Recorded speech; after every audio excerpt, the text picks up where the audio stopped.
యేసుక్రీస్తు నామములో మీ అందరికీ వందనాలు. మరి ఈ సమయంలో మనమందరం కూడా దేవుని యొక్క పరిశుద్ధమైన స్థలంలో ఉన్నాం.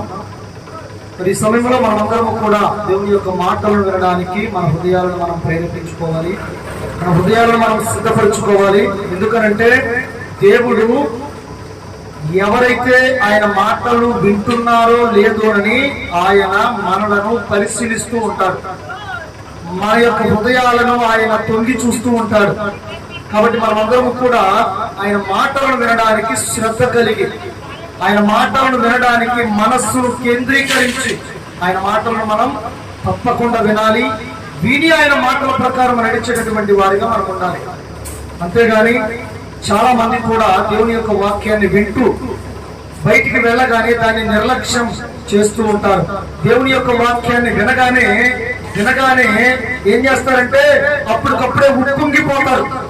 దేవుని వాక్యం విని అప్పటికప్పుడే ఉప్పొంగిపోయి నా అంత భక్తుడు లేడు, నా అంత భక్తి పరురాలు లేదు అని చెప్పేసి అందరు ఉప్పొంగిపోతూ ఉంటారు.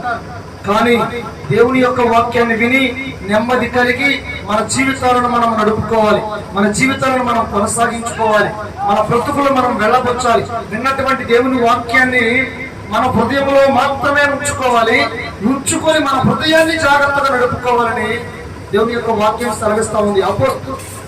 సామెతల గ్రంథంలో మనకు ఒక మాట రాయబడింది. సామెతల గ్రంథం 23వ అధ్యాయంలో ఏమని రాయబడిందంటే ఒకసారి దీన్ని చూపిస్తాను. సామెతల గ్రంథం 23వ అధ్యాయం 19వ వచనం. నా కుమారుడా, నీవు విని జ్ఞానము తెచ్చుకోవడము. ఏమని చెప్తున్నాడు? నా కుమారుడా, దేవుని యొక్క వాక్యాన్ని విని జ్ఞానము తెచ్చుకో అని అంటున్నాడు. అని మళ్ళీ ఏమంటున్నాడు? నీ హృదయమును యథార్థమైన త్రోవల యందు చక్కగా నడిపించుకునుము. దేవుడు స్తోత్రం. ఏమని చెప్తూ ఉన్నాడంటే దేవుడు ఈరోజు మనతో మాట్లాడుతున్నటువంటి మాట, నా కుమారుడా విని జ్ఞానము తెచ్చుకో. విని జ్ఞానము తెచ్చుకో అంటున్నాడు.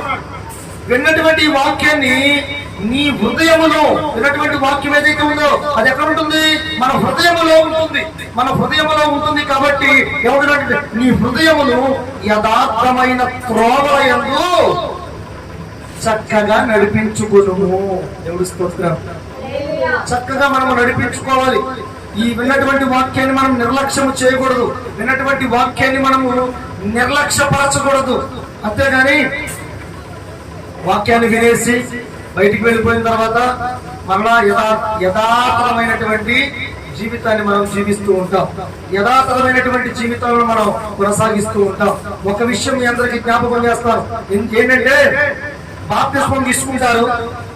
బాప్తిస్మం తీసుకొని దేవుని యొక్క వాక్యాన్ని వినుకుంటూనే అనేకమైనటువంటి పాపాలలో పడిపోయినటువంటి వారిని నేను ఎంతో మందిని చూస్తూ ఉన్నాను. మరి దేవుని యొక్క వాక్యాన్ని విని మన హృదయమును భద్రపరుచుకోలేనటువంటి దౌర్భాగ్యమైన పరిస్థితుల్లో చాలా మంది వాళ్ళ జీవితాలను వెళ్ళబుచ్చుకుంటూ ఉన్నారు. మరి కొంతమంది అయితే దేవుని సన్నిధికి వస్తూ దేవుని వాక్యాన్ని వింటూ పాపములు కూడా ఒప్పుకోకుండా పాప జీవితంలోనే జీవిస్తూ ఇక బాప్తిస్మం పొందండి అని కనుక ఏ పాస్టర్ గారైనా ఏ సేవకుడైనా అడిగారు అనుకో ఏం చెప్తారు? తీసుకుందాంలేండి, ఇంకా సమయం ఉండగా తీసుకుందాంలేండి, కంగారేముందండి, ఇప్పుడే తీసుకుంటాం, మళ్ళీ పాపంలో పడిపోతానేమో అనేటటువంటి మాటలతో చాలా మంది యువకులు కానీ చాలా మంది దేవుడి సన్నిధికి వచ్చేటటువంటి వాళ్ళు కానీ చెప్తూ ఉన్నటువంటి మాటలు. దేవుడి సన్నిధికి వచ్చి అసలు దేవుడి సన్నిధికి ఎప్పుడు వస్తాం మనం? దేవుడు అంటే మనం ఒక ఇష్టాన్ని కలిగి ఉన్నప్పుడు దేవుడు పరిశుద్ధుడై ఉన్నాడు, నేను పాపాత్ముని, ఆయన నా కోసమే పరలోకం నుండి కిందకి దిగి వచ్చాడని ఎప్పుడైతే నీ హృదయబంధం అనుకుంటావో, ఎప్పుడైతే నీ హృదయబంధం తలంచుకుంటావో అప్పుడు నువ్వు దేవుడి సన్నిధికి వస్తావు. అప్పుడు దేవుడు అంటే నీకు ఒక భయం కలుగుతుంది. అప్పుడు దేవుడు అంటే నీకు ఒక భక్తి వస్తుంది. అప్పుడు నువ్వు దేవుడి సన్నిధికి వస్తావు. కాబట్టి దేవుడు నిన్ను ఆకర్షించి నిన్ను దేవుడి సన్నిధిలో కూర్చోబెడతాడు. అలా కూర్చోబెట్టేటువంటి నువ్వు దానికి అలవాటు పడిపోయి ఇక నీకు మహా తెలివితేటలు వచ్చేస్తాయి. ఇంకా బాగా తెలివితేటలు వచ్చేసి జ్ఞానం వచ్చేసి ఇంకేమనుకుంటావంటే తీసుకున్నావు, రెండు కంగారేముంది, అనేటటువంటి స్థితిలో మాట్లాడే బ్రతుకులోకి మనుషులు వెళ్ళిపోతా ఉన్నారు. కానీ దేవుడి సన్నిధికి ఒక్కసారి వచ్చిన తర్వాత, దేవుడి సన్నిధిలో నువ్వు కూర్చున్న తర్వాత, దేవుడి వాక్యాన్ని విన్న తర్వాత, దేవుని యొక్క స్థితిగతులను నువ్వు అర్థం చేసుకున్న తర్వాత ఏం చేయాలి? నువ్వు నీ పాపాలు ఒప్పుకోవాలి. నీ పాపాన్ని ఒప్పుకోవాలి. ఆయన పరిశుద్ధుడై ఉన్నాడని, నువ్వు పాపాత్ముడై ఉన్నావని నీ పాపాన్ని నువ్వు ఒప్పుకొని ఏం చేయాలి? నువ్వు ఒక గుర్తు వేయించుకోవాలి. అదే ఈ బాప్తిస్మం అనేటటువంటి ఒక గుర్తు. అది నీ దేహం పైన వేయించుకోవాలి. ఎప్పుడైతే బాప్తిస్మం అనేటటువంటి ఒక గుర్తును నీ దేహం పైన వేయించుకున్నావో, ఏ తప్పు చేయాలన్నా, ఏ పాపం చేయాలన్నా, ఏ దోషం చేయాలన్నా, ఏవైతే ముందు ఆలోచన వచ్చింది, అయ్యో నేను బాప్తిస్మం తీసుకున్నాను కదా, నేను తప్పు చేయకూడదు, నేను బాప్తిస్మం తీసుకున్నాను కదా, నేను పాపం చేయకూడదు, ఒకవేళ నేను తప్పు చేస్తే, నేను పాపం చేస్తే దేవుడు నన్ను గద్దిస్తాడేమో, దేవుడు నన్ను తిడతాడేమో, దేవుడు నన్ను కొడతాడేమో అనేటటువంటి ఒక భయం నీలోకి వస్తుంది. అప్పుడు నిన్ను నీవు భద్రం చేసుకోవడానికి, నిన్ను నువ్వు కాపాడుకోవడానికి ఏం చేస్తావు? నీ హృదయంలో ఉన్నటువంటి వాక్యం ప్రకారం నడవడానికి ప్రయత్నాలు చేస్తావు. అసలు బాప్తిస్మమే తీసుకున్నటువంటి నీ బ్రతుకులో మార్పు ఉందంటే అది అబద్ధం. నువ్వు దేవుడి సన్నిధికి వచ్చి భక్తిపూర్వకంగా ప్రార్థన చేస్తున్నావంటే అది అబద్ధం. దేవుడి సన్నిధిలో కూర్చొని నువ్వు పాటలు పాడుతున్నావంటే అది అబద్ధం. నువ్వు చేసే ప్రార్థన అంతా అబద్ధమే. ఎందుకని? నువ్వు చేసినటువంటి ప్రార్థనలో ఏమి లేదు, భక్తి లేదు. భక్తి ఉన్నట్లుగా నటిస్తూ ఉన్నావు. భక్తి ఉన్నట్లుగా నువ్వు నడుచుకుంటూ అనేక మందిని మోసం చేయాలని చూస్తున్నావు. కానీ నిన్ను నువ్వే మోసం చేసుకుంటున్నావు అనేటటువంటి విషయాన్ని నువ్వు జ్ఞాపకం చేసుకోలేకపోతున్నావు. మరి ఈ సమయంలో మనం దేవుని యొక్క వాక్యాలను మనం గమనించినట్లయితే, మరి యోహాను గారు మొదట పాప ప్రాయశ్చిత్తమైనటువంటి బాప్తిస్మం ఇచ్చాడు. మారు మనస్సు పొంది బాప్తిస్మం పొందాలనేటటువంటి నియమాలను ఆయన తెలియజేస్తూ వచ్చాడు. ఆ తర్వాత యేసుక్రీస్తు నామములో బాప్తిస్మం ఇవ్వడం ప్రారంభమైంది. అవునా కదా? తర్వాత యేసుక్రీస్తు నామములో బాప్తిస్మం పొందడం ప్రారంభమైంది. మొదట యోహాను గారు బాప్తిస్మం ఇచ్చినప్పుడు మారు మనస్సు పొందాలి, పాపముల నిమిత్తం ప్రాయశ్చిత్తపడాలి అని చెప్పి కొంతమందికి బాప్తిస్మాలు ఇచ్చుకుంటూ వచ్చాడు. ఆ తర్వాత యేసు ప్రభు గారు వచ్చి మార్కు సువార్త 1వ అధ్యాయం 15వ వచనంలో ఏమని రాయబడిందంటే, మారు మనస్సు పొంది ఏం చేయమంటున్నాడు? 1:15 వచనంలో ఒకసారి ఎంతో చక్కగా దేవుని యొక్క వాక్యం మనతో మాట్లాడుతుంది. కాలం సంపూర్ణమైనది, దేవుని రాజ్యం సమీపించినది, మారు మనస్సు పొంది సువార్త నమ్మండి అని యేసు ప్రభు గారు చెప్పడం మొదలు పెట్టారు. దేవుడి స్తోత్రం. మారు మనస్సు పొంది సువార్తను నమ్మాలి. ఎందుకంటే కాలము పరిపూర్ణమైనది. ఇంకా కాలము ఎంతో ఉందలే, నా బ్రతుకులోనే కాలం అయిపోతుందా అని అనుకోవచ్చు. కానీ నీ బ్రతుకు కాలం ఎంతో నీకు ఏ మాత్రము తెలియదని నువ్వు జ్ఞాపకం చేసుకో. దేవుడి స్తోత్రం. నీ బ్రతుకు కాలం ఎంతో నీకు తెలియదు. ఏ క్షణంలో నువ్వు మానమైపోతావో, ఏ క్షణంలో నువ్వు నాశనం అయిపోతావో, ఏ క్షణంలో నీ ప్రాణము నీ దేహము విడిచిపెట్టి వెళ్ళిపోతుందో నీకు తెలియదు. కాబట్టి ఏం చేయాలి? నువ్వు బహు జాగ్రత్త కలిగి నువ్వు దేవుణ్ణి నమ్మాలి. బహు జాగ్రత్త కలిగి నువ్వు దేవుణ్ణి నమ్మాలి.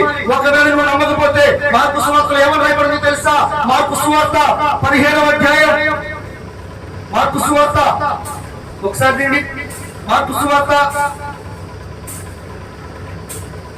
16వ అధ్యాయం 16వ వచనంలో చక్కగా దేవుడు మాట్లాడుతూ ఉన్నాడు. 16వ అధ్యాయం 16వ వచనంలో ఏమనుందంటే, నమ్మి బాప్తిస్మం పొందినవాడు రక్షించబడతాడు, నమ్మని వాడికి శిక్ష విధించబడుతుంది. దేవుడి స్తోత్రం. నమ్మి బాప్తిస్మం పొందినవాడు మాత్రమే రక్షించబడతాడు. నమ్మని వానికి ఏం జరిగింది? శిక్ష వస్తుంది. నమ్మని వానికి శిక్ష విధించబడుతుంది. అయితే నాకు తెలిసినటువంటి ఒక ఆయన బాప్తిస్మం తీసుకోమని చాలా రోజులు పాస్టర్ గారు ఆయన అడగడం జరిగింది. అయితే అతను ఏం చేశాడంటే, తీసుకున్నారండి పాస్టర్ గారు, ఇంకా సమయం ఉంది కదా, బాప్తిస్మం తీసుకొని మళ్ళీ తప్పు చేస్తానేమో భయంగా ఉందని అతను చెప్పుకుంటూ చాలా రోజులు తన జీవితాన్ని వెళ్ళబుచ్చుకుంటూ వచ్చాడు. తీసుకున్నామనే కంగారేముందలే, ఇంకా వయసు చాలా ఉంది అన్నట్లుగా అతను ప్రవర్తిస్తూ వచ్చాడు. చివరాకు అనుకోకుండా ఒక రోజు ఆయన యాక్సిడెంట్ అయి చనిపోయాడు.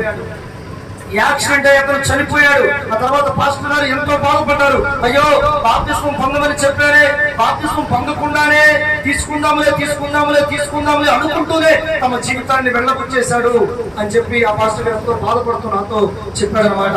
అంటే నేను ఇక్కడ చెప్పినటువంటి విషయం ఏంటంటే, ఇంకా సమయం ఉండగా, ఇంకా రోజులు ఉన్నాయిగా, నేను బాప్తిస్మం పొందుతానులే, ఇప్పుడే కంగారే ఉందిలే, నా వయసు చాలా ఉందిగా అనేటటువంటి ఉద్దేశాలతో ఎవరు కూడా ఉండకూడదని ఈ రోజు దేవుని వాక్యం మనతో మాట్లాడుతూ ఉంది.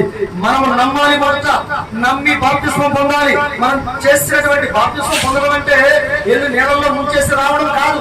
దేవునితో ఒక ఒడంబడిక, దేవునితో ఒక వాగ్దానం, అది దేవునికి మనం మాటిస్తున్నామని మనం జ్ఞాపకం చేసుకోవాలి. మారు మనస్సు పొందాలి. మొదట ఏం చేయాలి? మారు మనస్సు పొందాలి. నీ హృదయంలో ఇప్పుడు దాకా జీవించినటువంటి నీ జీవితంలో ఏవైతే నువ్వు తప్పులు చేశావో, ఏవైతే నువ్వు పాపాలు చేశావో, ఏవైతే నువ్వు దోషాలు చేశావో, ఏవైతే నీ జీవితంలో చేయకూడనటువంటి పనులు చేశావో, ఆ పనులన్నిటి నుండి నువ్వు విడుదల పొంది, దేవా ఇక నా పనులు చేయకుండా నీ మాట ప్రకారం జీవించే గుణాన్ని, నీ మాట ప్రకారం జీవించేటటువంటి ఒక మంచి స్వభావాన్ని నాకు ఈ ప్రభువా అని ప్రార్థన చేసుకోవడానికి వచ్చినటువంటిదే మారు మనస్సు. అలా మారు మనసులో వచ్చినటువంటి నువ్వు నీ నోటితో, అందుకే పౌలు గారు అంటారు, నీ నోటితో ఒప్పుకొని నీ యొక్క హృదయంతో నువ్వు విశ్వసించాలి అని. నీ నోటితో ఒప్పుకోవాలి. నీ నోటితో దేవుని కుమారుడే, ఆయన గురించే నేను ఈ రోజు మారు మనసు పొందాను, ఆయన గురించే నేను మార్పు చెందాను, ఆయన గురించే నేను దేవుని సందుకు వచ్చాను, ఆయన గురించే నేను ఈనాడు బాప్తిస్మం పొందాను, నా తప్పులన్నీ నేను ఇక మళ్ళీ జీవితంలో తప్పు చేయనని, మరణ జీవితంలో మరొకసారి దేవునికి విరుద్ధమైన పాపము నేను చేయనని దేవునితో ఒక ఒడంబడిక చేసుకునేదే బాప్తిస్మం. మొదట మారు మనస్సు కలగాలి, తర్వాత పాప ప్రాయశ్చిత్తం కలగాలి. అయ్యో నీకు విరోధముగా నేను పాపం చేశానా, నీకు విరోధముగా నేను తప్పు చేశానా, నీకు విరోధముగా నేను దోషము చేశానా ప్రభు అని నీ కళ్ళల్లో నుండి నీళ్లు రావాలి. నువ్వు చేసిన తప్పును బట్టి ఎప్పుడైతే నీ కళ్ళలో నుండి నీళ్ళు వచ్చాయో, ఎప్పుడైతే నీ కళ్ళలో నుంచి ఆ కన్నీటి బాష్పాలు రాలిపోయేటప్పుడు నీ హృదయం అంతా వేదన చెంది మరలా నేను ఇటువంటి తప్పు చేయకూడదని ఒక కఠినమైనటువంటి ఒక తీర్పు నువ్వు, ఒక కఠినమైనటువంటి ఒక ప్రమాణం నువ్వు నీ హృదయం ముందు దేవునితో చేసుకోవాలి. అలా చేసుకున్న తర్వాత అప్పుడు నమ్మి ఏం చేయాలి? బాప్తిస్మం పొందాలి. దేవుడు నిన్ను క్షమించాడని నువ్వు నమ్మి బాప్తిస్మం పొందాలి. ఎవరైతే నమ్మి బాప్తిస్మం పొందుతారో, ఎవరైతే నమ్మి బాప్తిస్మం పొందుతారో వాడు రక్షింపబడతాడు, నమ్మని వానికి శిక్ష విధించబడుతుంది. దేవుడు స్తోత్రం. ఒకవేళ నమ్మకుండా ఆ దేవుడు ఎప్పుడో 2022 సంవత్సరాల కింద చనిపోయాడంట, 2022 సంవత్సరాల కింద చనిపోయాడంట. ఇప్పుడు నేను చేసిన పాపాన్ని బట్టి ఆయన నన్ను క్షమించడం ఏంటి, నేను చేసిన తప్పును బట్టి ఆయన వచ్చిపోవడం ఏంటి, ఇదంతా వినడానికి వెర్రితనంగా ఉంది కదా అనే ఆలోచనతో నీ యొక్క మనస్సును చెరుపుకొని, నీ యొక్క హృదయాన్ని చెరిపేసుకొని నీ జీవితాన్ని నువ్వే నాశనం చేసుకుంటే నువ్వు ఖచ్చితంగా శిక్షించబడతావని దేవుని వాక్యం సెలవిస్తా ఉంది. ఖచ్చితంగా నువ్వు శిక్షించబడతావని దేవుని యొక్క వాక్యము సెలవిస్తా ఉంది. ఎప్పుడైతే నువ్వు నమ్మి బాప్తిస్మం పొందావో, లోకసువార్త 9:23 ఒక మాట రాయబడింది. లోకసువార్త 9:23 నిరంతరం నువ్వేం చేయాలో తెలుసా, నిరంతరం నువ్వేం చేయాలో తెలుసా 9:23 రాయబడింది. చూడాలి ఒకసారి. ఏం రాయబడింది? ఎవడైనను నన్ను వెంబడింపగోరిన ఎడల తన్ను తాను ఉపేక్షించుకుని ప్రతిదినము తన శిలువనెత్తుకొని నన్ను వెంబడించాలి. దేవుడు స్తోత్రం. ఎవడైనను నన్ను వెంబడించగోరిన ఎడల, ఏమంటున్నాడు? నన్ను ఎవడైనను వెంబడించగోరిన ఎడల వాడు ఏం చేయాలంట? తనను తాను ఉపేక్షించుకోవాలంట. అంటే అర్థం ఏంటి? తనను తాను ఇక ఉన్నవాడిగా కాదు, లేనివాడిగా. ఇక ఎలా అంటే నేను బతికినా చచ్చినా అనేటటువంటి, అంటే ఈ జీవం ఉన్న ఒకటే పోయిన ఒకటే అనేటటువంటి ఉపేక్షించేటటువంటి గుణము నీలోకి దేహం పైన రావాలి. అలా ఉపేక్షించుకొని తన శిలువను తానెత్తుకొని, శిలువనెత్తుకోవడం ఏంటి అంటే ప్రతి కష్టాన్నైనా ప్రతి బాధనైనా ఏదైనా సరే దేవునిలో నేను సిద్ధంగా ఉన్నానని దేవునితో ఒక ఒడంబడిక కలిగి నడవడం. దేవుడు స్తోత్రం. హల్లెలూయా. దేవునితో ఒక ఒడంబడిక కలిగి నడవడం, దేవునితో ఒక ఒడంబడిక కలిగి ఎప్పుడైతే నువ్వు నడుస్తావో ఏమంటున్నాడు, తన సిలువను తాను ఎత్తుకొని దేవుణ్ణి వెంబడించాలి అంటున్నాడు. కాబట్టి ఈ సమయంలో మనమందరం కూడా దేవుని యొక్క వాక్యాన్ని మనం హృదయపూర్వకంగా అర్థం చేసుకోవాలి. మరి పేతురు గారు వాక్యం చెప్తూ దేవుణ్ణి ఏ విధంగా మరి తెలియచేశాడంటే, దేవుడు ఎలా మన కోసం కష్టపడ్డాడో, దేవుడు మనల్ని ఎంతగా ప్రేమించాడో, దేవుడు ఎంతగా మనల్ని అందరినీ కూడా తన ప్రేమతో చూశాడో అనేటటువంటి విషయాలను తెలియజేస్తూ ఆయన పడినటువంటి పాటలను, ఆయన పడినటువంటి వేదనను, ఆయన పడినటువంటి శ్రమను, ఆయన పడినటువంటి కష్టాలను అన్నిటిని కూడా వివరించినప్పుడు అపోస్తల కార్యాలు 2:38 రాయబడి ఉంటుంది. ఆయన ఎప్పుడైతే ఆ విషయాలన్నీ తెలియజేశాడు, ఏమని తెలియజేశాడు? 38 చూడండి. మీరు మారు మనస్సు పొంది పాప క్షమాపణ నిమిత్తం ప్రతివాడును యేసుక్రీస్తు నామమున బాప్తిస్మం పొందుడి. దేవుని స్తోత్రం. యేసుక్రీస్తు నామమున మీరు బాప్తిస్మం పొందండి అని ఎప్పుడైతే చెప్పాడో, ఆయన గురించి అంతా వివరించి చెప్పినప్పుడు వాళ్ళందరూ కూడా ఏం చేస్తారంటే యేసుక్రీస్తు నామములో బాప్తిస్మం పొందడానికి వారందరూ ముందుకి వచ్చారు. వచ్చిన తర్వాత వారితో ఏం చెప్పారో తెలుసా? బాప్తిస్మం ఇచ్చే ముందు ఆయనతో ఏం చెప్పారో తెలుసా? మీరు బాప్తిస్మం పొందిన తర్వాత 40వ వచనంలో ఉంటుంది, ఇంకను అనేక విధములైన మాటలతో సాక్ష్యం ఇచ్చి మీరు మూర్ఖులకు ఈ తరము వారికి వేరై రక్షణ పొందండి. దేవుని స్తోత్రం. ఏం చెప్పాడు? మూర్ఖులకు ఈ తరం వారికి మీరు వేరై రక్షణ పొందాలి. నేను బాప్తిజం తీసుకున్న తర్వాత కూడా నేనతోనే కలిసి తిరుగుతా, నేను బాప్తిజం తీసుకున్న తర్వాత కూడా నేను ఈ పాపం చేసే వాళ్ళతోనే ఉండి నేను కూడా పాపంలో పాల్గొంటా, బాప్తిజం తీసుకున్న తర్వాత కూడా నేను నా దుష్టక్రియల్లో పాల్గొనే పరిస్థితి నాకు వచ్చినా సరే నేను సంతోషంగా అనుభవిస్తా అంటే కుదరదు. ఏం చేయాలి? నీ మారు మనస్సుకు తగినటువంటి విధంగా నువ్వు ఫలాలను ఇవ్వాలి. నీ మారు మనస్సుకు తగిన విధంగా నువ్వు ఫలాలను నీ హృదయంలో నుండి తయారు చేయాలి. అందుకని నేనేమంటున్నాడంటే, ఈ తరము వారికి వేరే ఉండి మిమ్మల్ని మీరు ప్రత్యేకపరచుకోవాలి యేసుక్రీస్తులో, మిమ్మల్ని మీరు ప్రత్యేకపరచుకోవాలి యేసుక్రీస్తులో అని చెప్పినప్పుడు 41వ వచనం ఉంటుంది. కాబట్టి అతని వాక్యం అంగీకరించిన వారు బాప్తిస్మం పొంది ఆ దినమందు ఇంచుమించు 3,000 మంది బాప్తిస్మం పొందినట్లుగా దేవుని వాక్యం సెలవిస్తా ఉంది. దేవుడి స్తోత్రం. దేవుని నామానికి మహిమ కలుగును గాక. మనమందరం చాలా జాగ్రత్తగా దేవుని యొక్క వాక్యాన్ని మనం అర్థం చేసుకోవాలి. దేవుని యొక్క వాక్యాన్ని మనం స్పష్టంగా వినాలి. ఆయన మాటలు అంగీకరించినటువంటి వారు, అయా మేము ఈ మూర్ఖులకు ఈ తరం వారితో మేము కలిసి ఉంటాం, ఇంకా మేము వేరే రక్షణ పొంది దేవుని యొక్క నామమును, ప్రభువు యొక్క నామమును మేము ప్రకటిస్తూ ఆయన యొక్క వాక్యం ప్రకారం మేము నడుస్తామని 3,000 మంది ముందుకు వచ్చారు. 3,000 మంది రక్షణ పొందారు. 3,000 మంది బాప్తిస్మం పొందారని దేవుని వాక్యం సెలవిస్తా ఉంది. కాబట్టి ఈ సమయంలో మనమందరము కూడా దేవుని యొక్క వాక్యాన్ని మనం అంగీకరించాలి.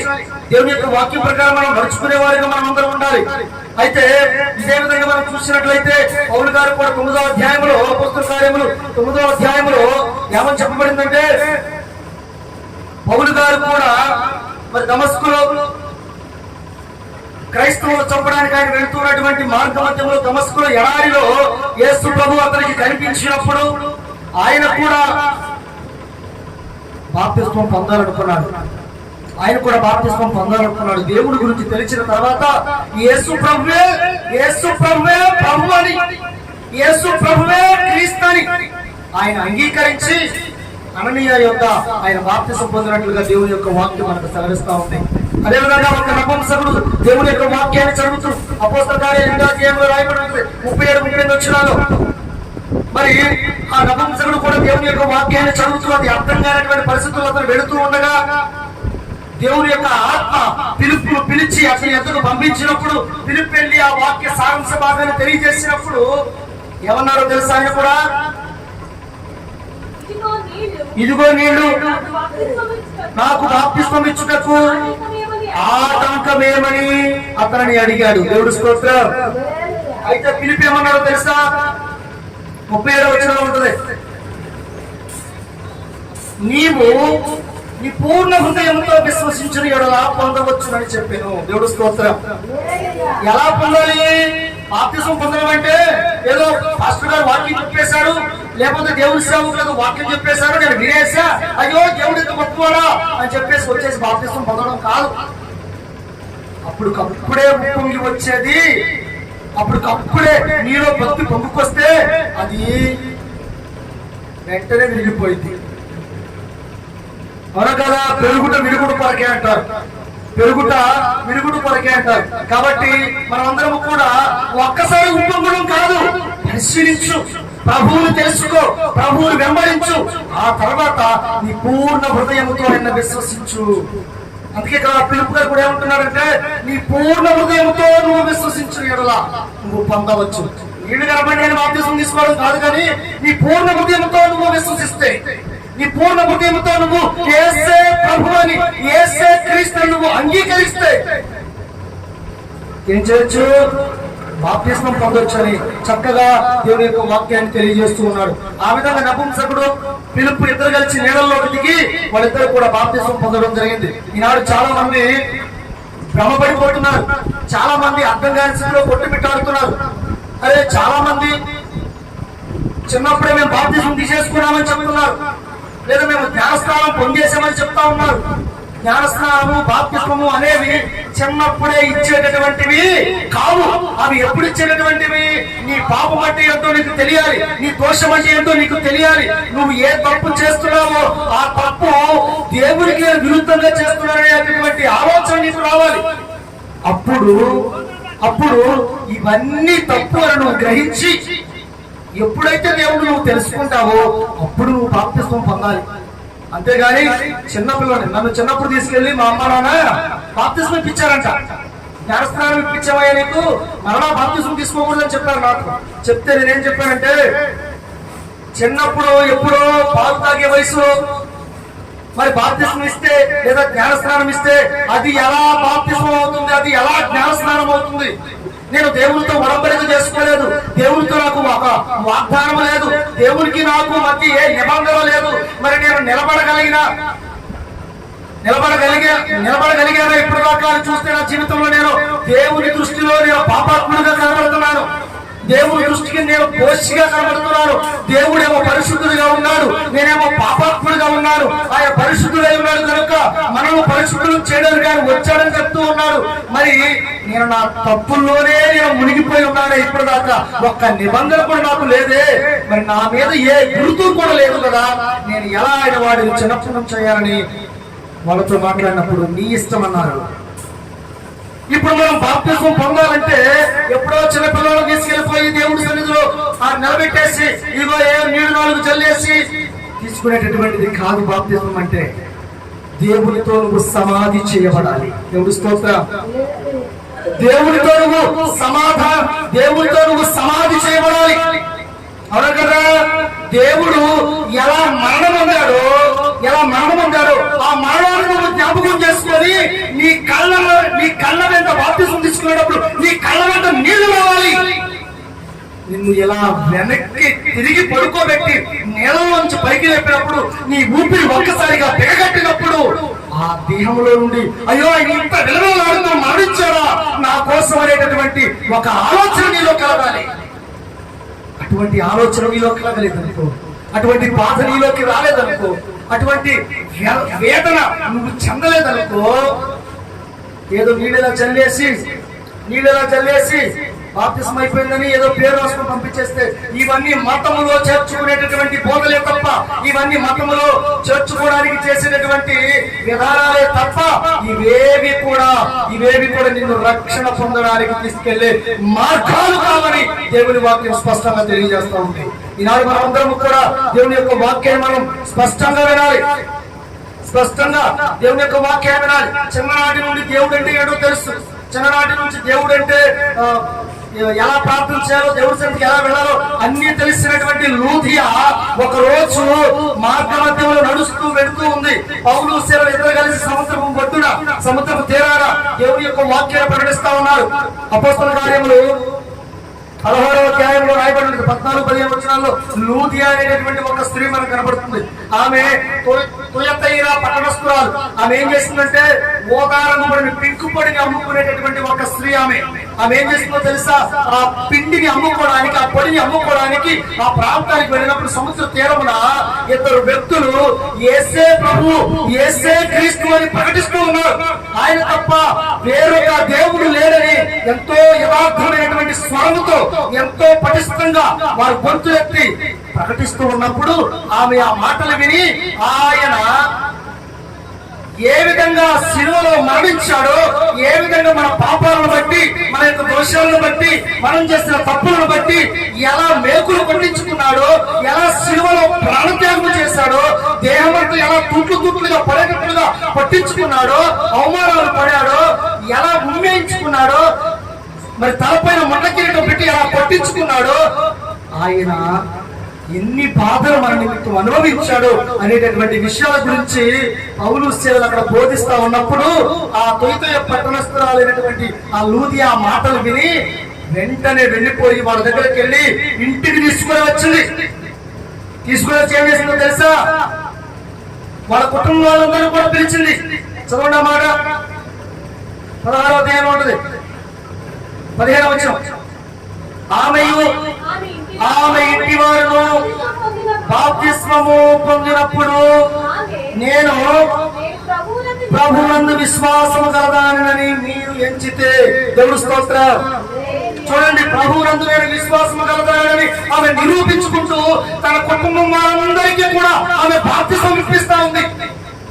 కుటుంబం మొత్తం ఆమె వాక్యం ఇవ్వడం వలన ఆమె కుటుంబం వారంతా కూడా బాప్తిస్మం పొంది దేవుణ్ణి అంగీకరించారు. దేవుని అంగీకరించినట్లుగా దేవుని యొక్క వాక్యం మనకు తెలియజేస్తా ఉంది. బాప్తిజం అంటే ఏదో నీళ్లు చల్లుకునేది కాదు. బాప్తిజం అంటే ఏదో నేలలో మునిగి వచ్చేది కాదు. బాప్తిజం అంటే ఒక వడంబడిక. బాప్తిజం అంటే ఒక వాగ్దానం. బాప్తిజం అంటే దేవుడితో నీవు ఏర్పరచుకున్న ఒక నిబంధన. బాప్తిజం అంటే దేవుడికి నువ్వు ఇచ్చినటువంటి మాట. బాప్తిజం అంటే దేవుడికి నువ్వు చేసినటువంటి ప్రమాణం అని నువ్వు జ్ఞాపకం చేసుకుని నాడు దాని ప్రకారం నడవడానికి నువ్వు చూడాలి. ఆ వాక్య ప్రకారం నడవకపోతే నమ్మిన వాడు బాప్తిసం పొందుతాడు, నమ్మని వారికి శిక్ష విధించబడుతుందని దేవుడు వాక్యం సెలవిస్తా ఉంది. బాప్తిసం పొంది కూడా నేను తప్పు చేస్తా, బాప్తిసం పొంది కూడా నేను పాపం చేస్తా, బాప్తిసం పొందిన తర్వాత ఆయన ఒక్క తప్పేగా చేస్తే ఏమైతులే అని నువ్వు అనుకుంటున్నావేమో. బాప్తిసం పొంది కూడా నేను ఇలా నడిస్తే ఏం కాదు, ఒక్కటేగా దేవుడు క్షమించలేడా అని నువ్వు అనుకుంటున్నావేమో. దేవుడు దేనిని క్షమించేటటువంటి వాడు కాదు. ఎందుకనంటే పద్దాకాలం తప్పు చేసి వచ్చి పద్దాక మోకాళ్ళు వేసి దేవుడి సందుకు వచ్చి ప్రభా నేను తప్పు చేసి క్షమించు అని వెళ్ళిపోయి మళ్ళీ తప్పు చేసి వచ్చి మళ్ళీ ఆ తర్వాత ప్రభా ఈ వారం మొత్తం చేసిన తప్పులు క్షమించాయా అంటే క్షమించేటటువంటి వాడు కాదు. మాటి మాటికి నేను క్షమించడానికి, మాటి మాటికి నువ్వు చేసే తప్పులను బట్టి నిన్ను క్షమించడానికి ఆయన ఊరికినే ఏమి నిన్ను క్షమించట్లా. ఎన్నో కష్టాలు పడ్డాడు ఆయన, ఎన్నో బాధలు పడ్డాడు, ఎన్నో వేదనలు చెందాడు. ఆ వేదనల్లో, ఆ బాధల్లో, ఆ శ్రమల్లో నీకు ఏ మాత్రం కూడా పాల్పంచుకోలేదు నువ్వు.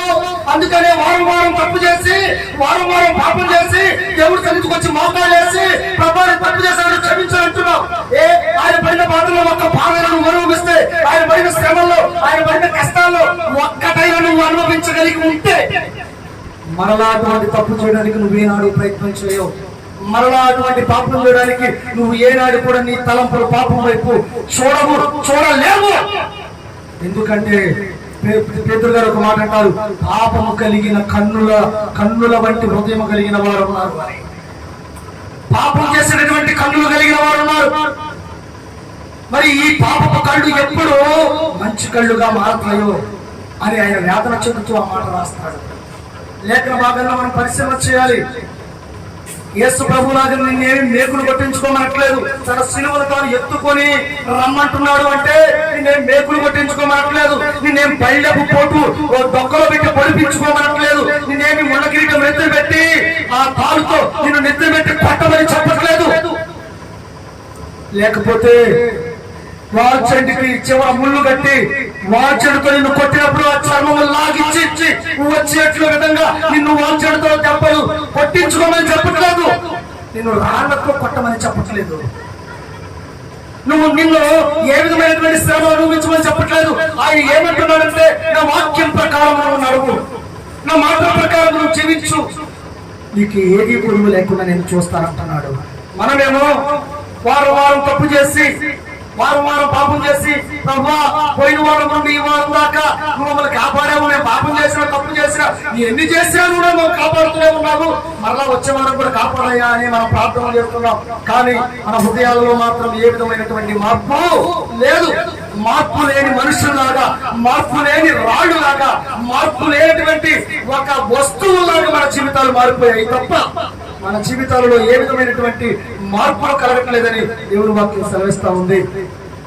మనము గనక మార్పు చెంది ప్రాయశ్చిత్తపడి మనం చేసిన తప్పులను ఒప్పుకొని ఎవరైతే బాప్తిస్మం పొంది దాని ప్రకారం నడుస్తారో మనందరూ కూడా రక్షించబడతారని దేవుని వాక్యం సెలవిస్తా ఉంది. కాబట్టి మనం ఈ సమయంలో ఈ వాక్యాలన్నింటినీ కూడా ధ్యానం చేసుకుంటూ మొదట మనం చదువుకున్న సామెతల గ్రంథం 23వ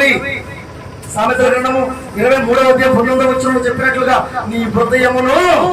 నీ హృదయమును జాగ్రత్తగా నడిపించుకోమని వాక్యం సెలవిస్తా ఉంది. ఈ హృదయాన్ని ఎలా నడిపించుకోవాలంట? జాగ్రత్తగా ఈ వాక్యాలను బట్టి నడిపించుకోమని సెలవిస్తూ ఉంది. కాబట్టి ఈ సమయంలో మనమందరం కూడా బాప్తిస్మం అంటే ఏంటో మనం తెలుసుకున్నాం. బాప్తిస్మం మరి పొందినటువంటి వారు పొందాలి, పొందినటువంటి వారు బాప్తిస్మం అంటే ఒక వాగ్దానం అని మనం జ్ఞాపకం చేసుకుని దాని ప్రకారం నడిచేటటువంటి వారిగా ఉండాలని మీ అందరినీ కోరుకోవడం, మనమందరం కూడా ప్రభు యొక్క వాక్యం ప్రకారం నడిచేటటువంటి వారిగా ఉందాం. ఇటు మాటలు బట్టి దేవుడు మనందరిని దీవించును గాక.